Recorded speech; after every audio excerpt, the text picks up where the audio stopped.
চুরি করার পরেও আল্লাহর কসম খায়া কইছো যে তুমি চুরি করো নাই। তোমারে কেমনে বুঝামু? তোমার কি মনে হয় আমি আগে জয়নাল সুরাটা আছি? মানে আমি তিন সত্যি করে বলি, সত্যি সত্যি সত্যি আমি চুরি করি না।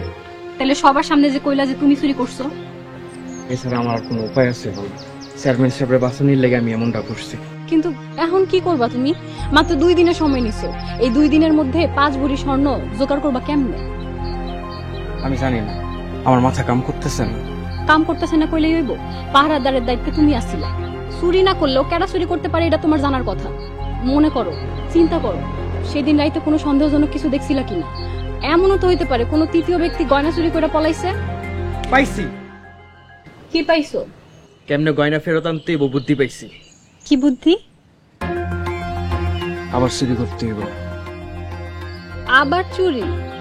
এটাই শেষ চুরি, সময় খুব কম, যা করার আজকে করতে হইব। কি করতে হইব? কি করবা আমার কইয়া যাও। এখন সময় নাই, অনেক কাজ বাকি, পরে সব কমু। জয়নাল,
এটা হইলটা কি বুঝতেছি না। এলাকার মধ্যে সবার বাড়িতে চুরি হইতেছে, এটা তো হইতে পারে না।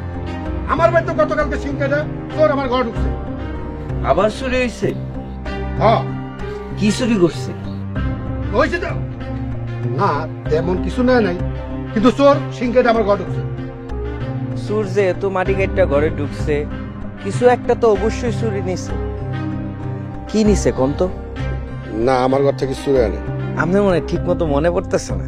আপনি একটু ঠান্ডা হয়ে ঠিক মতো মনে করে দেখেন তো, আপনার ঘরে একটা ব্যাগ আছিল কিনা, সেই ব্যাগের ভিতরে 5 ভরি স্বর্ণ আছিল কিনা। এই ব্যাগটাই কি এটা নাকি? দেখেন তো।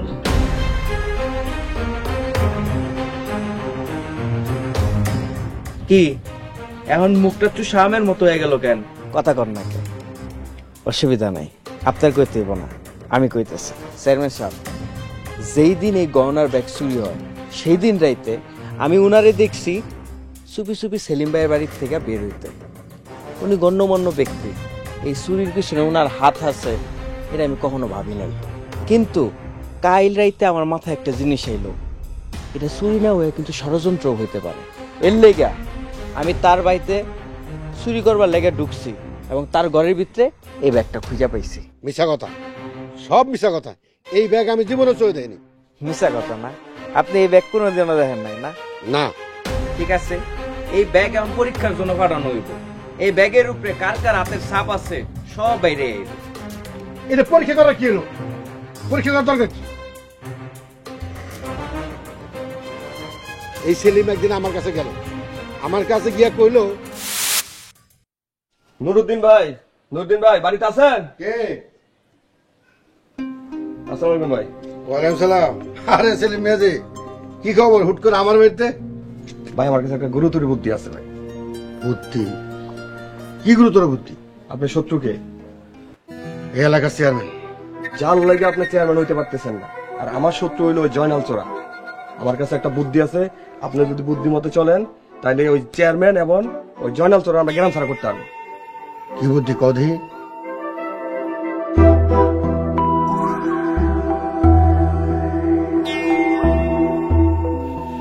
শাবাশ, এইবার আমার চেয়ারম্যানে হওয়া কে ঠেকায় দেখুন। সেলিম, তুমি এখন যাও, ব্যবস্থা করো। আসসালামু আলাইকুম। ওয়ালাইকুম আসসালাম। তারপর এই সেলিম আমার কাছে আইলো, আইসা কইলো তার বোর গয়না আমার কাছে রাখতে। তারপরে আমার বাড়িতে রেখে একটা নাটক সাজাইল। নাটকটা হইলো চেয়ারম্যান আর জয়নাল রে এই গয়নার অপরাধে গ্রাম ছাড়া করবে।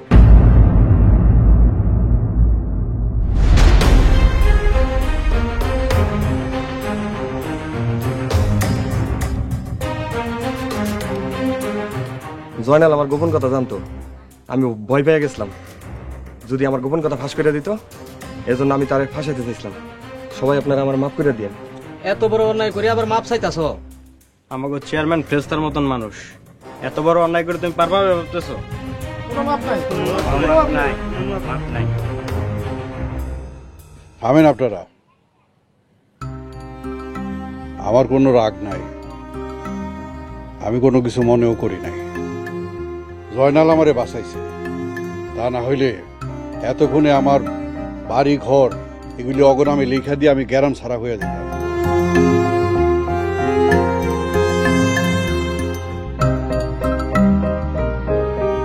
আমি ওনাকে মাফ করে দিলাম।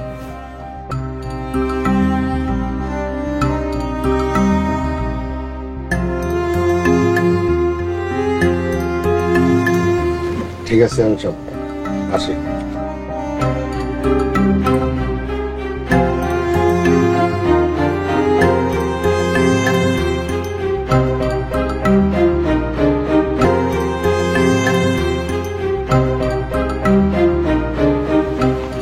তার মানে আমি আসলেই ভুল ছিলাম না, তুই আসলেই ভালো হয়ে গেছিস।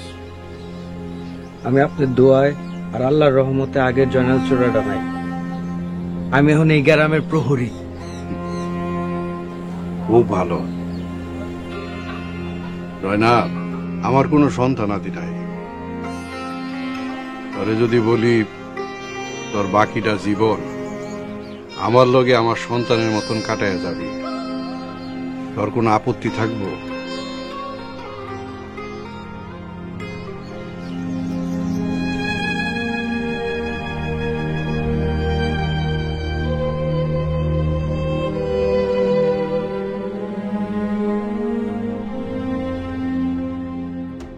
তোমরা দুইজন দুইজনকে খুব পছন্দ করো, তাই না? আমি হইতাছি জয়নালের অভিভাবক। আগামী 2-1 দিনের মধ্যে তোমার বাবার কাছে জয়নালের বিয়ার প্রস্তাব নিয়ে যাবে।